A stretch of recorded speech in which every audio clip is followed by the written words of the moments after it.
Ciao amici, ben ritrovati. Oggi vi parlo di un obiettivo veramente magico, perlomeno così è per me, mi piace davvero tanto. Nikkor 105 AFS f1.4. Vabbè.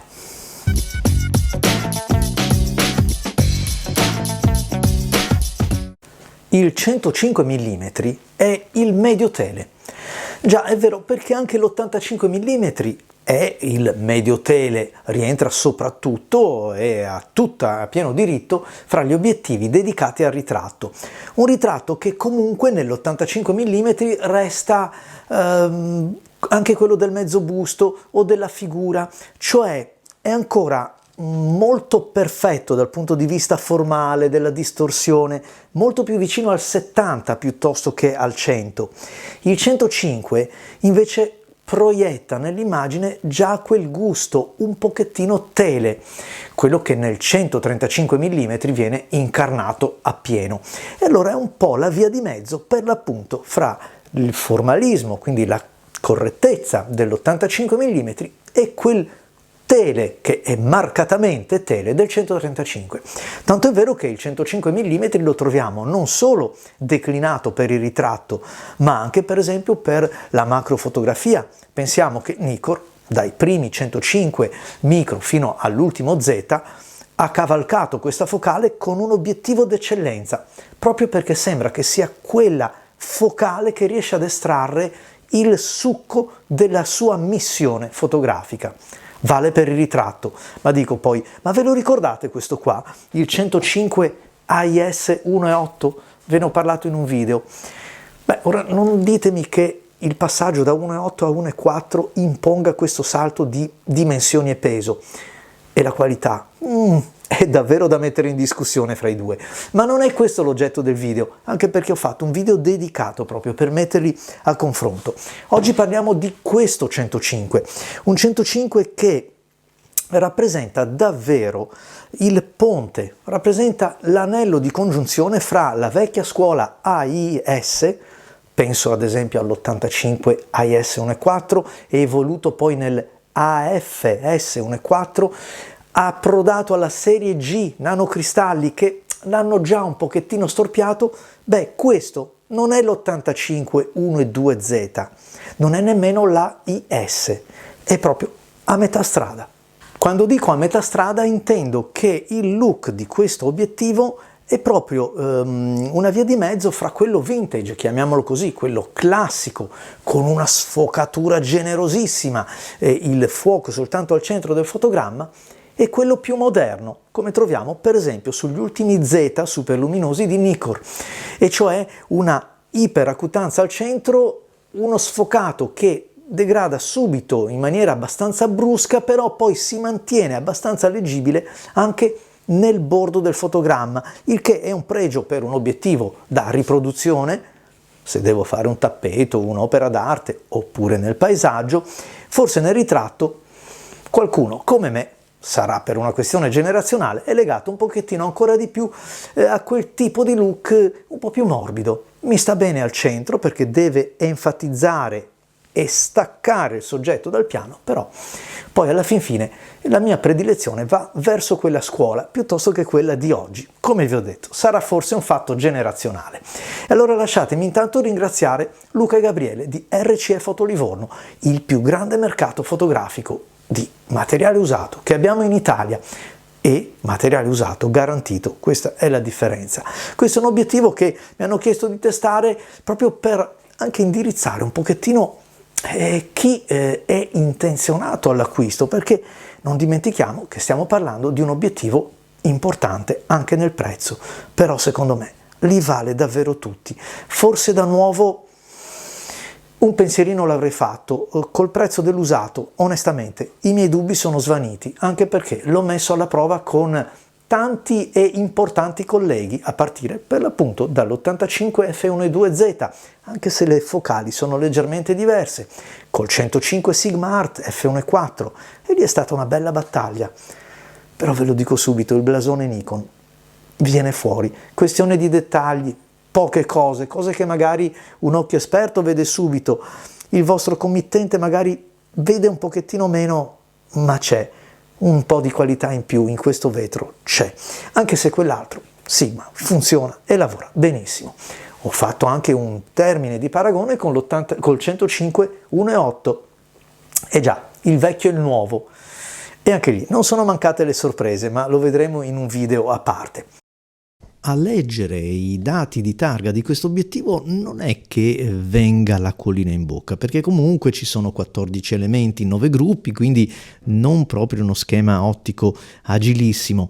1 metro come distanza minima di lavoro, sì, insomma è un 105 mm, qualcosa di meglio così avrei potuto sperare, così come il rapporto di riproduzione che è di 0,13x. Non è un granché, ma è in linea con tutta la concorrenza. Però ci sono filtri da 82 e il peso di 1 chilo. E lo so, mi direte, vuoi una lente luminosa e te la devi cuccare così. Le lamelle del diaframma sono 9, insomma non è proprio una lente leggerissima e piccola, la maneggevolezza ne risente un po', ma il file ripaga di ogni sforzo che mettiamo in campo. Veramente un bell'obiettivo. Ed infatti c'è una resa del colore naturale, giusta, leggermente carica quando serve, ma in base alla scena o alla temperatura del colore che noi decidiamo di affidare all'ambientazione, se non addirittura alla camera. Dettaglio giusto dove serve, dove ci deve far vedere l'occhio, il capello, cioè il dettaglio fine di una modella o di un soggetto, e comunque anche ricchezza di sfumature, insomma quel giusto mix che mi ha ricordato molto le migliori lenti AIS della produzione Nikon con quelle più moderne. Vi ho parlato recentemente dell'85 Z1.2 al pari del 50 Z1.2, per carità, che invece sono un pochettino più proiettate verso la cutanza, lasciando sul campo quella sfocatura progressiva così bella, così valida e piacevole.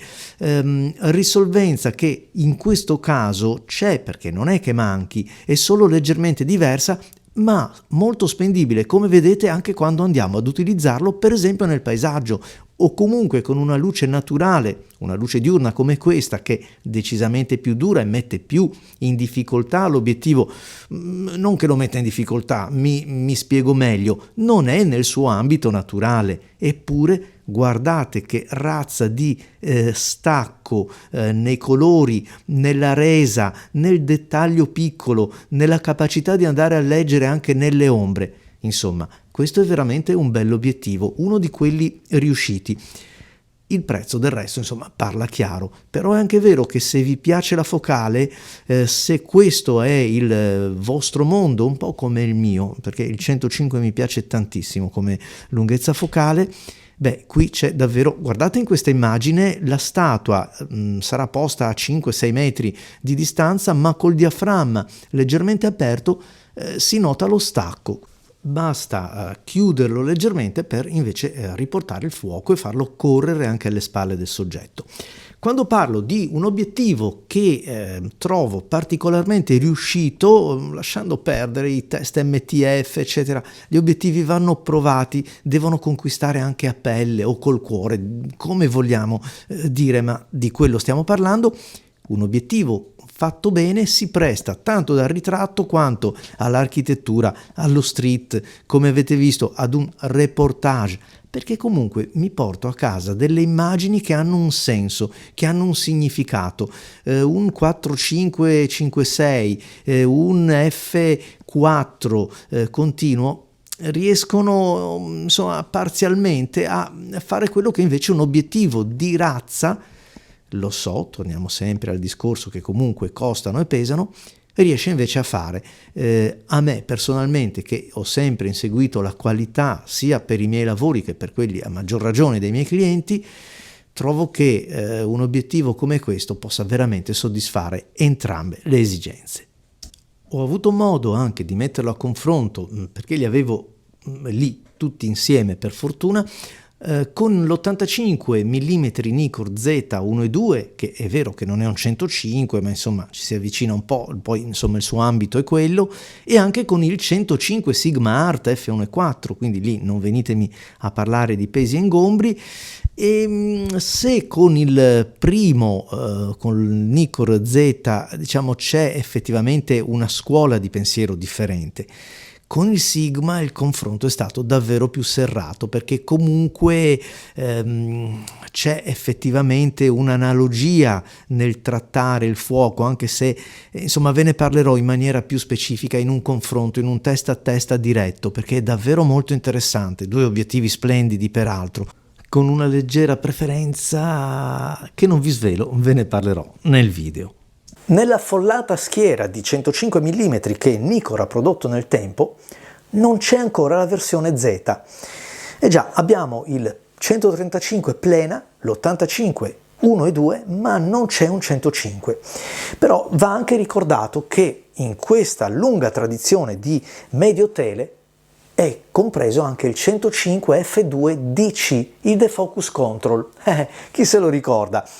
Innanzitutto una realizzazione esemplare dal punto di vista meccanico, veramente realizzato bene, sì, forse un po' pesante, ma pochi vetri, schema ottico eccellente, e poi quel defocus control che forse non è stato compreso proprio da tutti, e cioè la possibilità di controllare, pensate un po', il fuoco, cioè la profondità di campo, avanti al soggetto o dietro il soggetto, attraverso quell'altra ghiera di più 2, 4, 6, 8, che controllava proprio questa escursione iperfocale nell'iperfocale.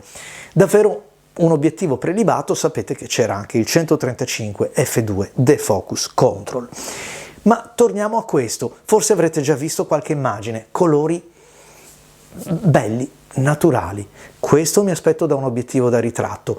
Non voglio quei colori sgargianti che mi tolgono un po' il tono pastello, mi tolgono un pochettino quei transitori cromatici e mi fanno invece scalare bruscamente dal blu all'azzurro o viceversa, dall'arancione al rosso. No, io voglio vedere tutto questo, voglio vedere la cascata di luce sulla pelle del soggetto, sul tessuto, sul drappeggio che vado a evidenziare, insomma sul mio soggetto. Questo mi aspetto da un obiettivo da ritratto. E il 105 non delude assolutamente. Come vedete l'ho provato, oltre che su altre macchine, anche sulla Z6 Mark II, di cui vi ho parlato in un recente video, attraverso questo anello, l'FTZ. Un anello che non fa rimpiangere assolutamente la velocità dell'autofocus e le prestazioni sulle reflex, visto che l'attacco è AFS, e anche se poi insomma l'autofocus su un medio tele non è, diciamo, la caratteristica principale, perché funziona bene ma non è un missile di guerra come invece deve essere su un teleobiettivo che mi serve per le azioni sportive, che sia caccia, che sia sport, eccetera. Quindi bene, non ho trovato alcun difetto, anzi me lo sono speso anche con quel fattore di crop che lo porta quasi a un 150 o giù di là e me lo rende ancora più appetibile. Due parole su quella che è la resa del fuorifuoco e comunque delle luci, di quelle sorgenti puntiforme poste alle spalle del soggetto. In questo caso dunque, come potete vedere, è un fuorifuoco forzato, ma giusto per rendervi l'idea della perfezione dei diaframmi di questo obiettivo. Chi ricerca un obiettivo come questo? Beh, certamente chi apprezza la focale innanzitutto e desidera un obiettivo di estrema qualità, ma soprattutto intercetta nel look di questo obiettivo la sua piacevolezza per il ritratto. E guardate, è un obiettivo così ben realizzato che è vero che performa nel suo campo d'eccellenza, cioè quello della ritrattistica, di esaltare un soggetto, ma anche bello nella scena aperta, nei contesti dove c'è poca luminosità, per esempio anche in un bosco, per esempio anche in un interno quando voglio riprendere qualche oggetto, una sedia, un tavolo, un soprammobile, perché il look è veramente molto bello. Si genera quel tipo di sfocato che avete visto, molto progressivo, molto morbido, in altre parole, piacevole, quello che in Giappone chiamano bokeh, questa sfocatura, questa sfumatura digressiva dal la cutanza del centro del nostro fuoco fino a quello che è il fuoricampo. Magari non è il migliore in assoluto, perché lo sappiamo, la perfezione non è di questa terra. Il migliore in assoluto perché quando andiamo a fare le pulci magari ci accorgiamo che davanti o dietro lo sfocato è diverso, è meno controllato rispetto ad obiettivi che sono ancora più specializzati e anche, bisogna ammettere, costosi. Però a me questo è piaciuto davvero tanto, credo si sia capito. Inoltre il 105 mm è quella focale che riesce a mettere insieme un po' i due mondi, non è il 70 mm, non è l'80 mm, non è un 150, un 135, è proprio la congiunzione, secondo me, fra l'area dei teleobiettivi e quella dei cosiddetti normali estesi 70-80 mm. Ed infine, e vi lascio, una nota sul colore. Bello il giusto, grintoso quando serve ma non eccessivo, pastellato anche quando la scena ha quel tipo di tonalità. Vi invito a vedere anche una comparazione per l'appunto fra questo è il 105 1.8 AIS e il 105 Sigma Art, perché li ho messi proprio in fila sullo stesso soggetto e c'è qualcosa di interessante da raccontarvi. Ciao a tutti amici e alla prossima!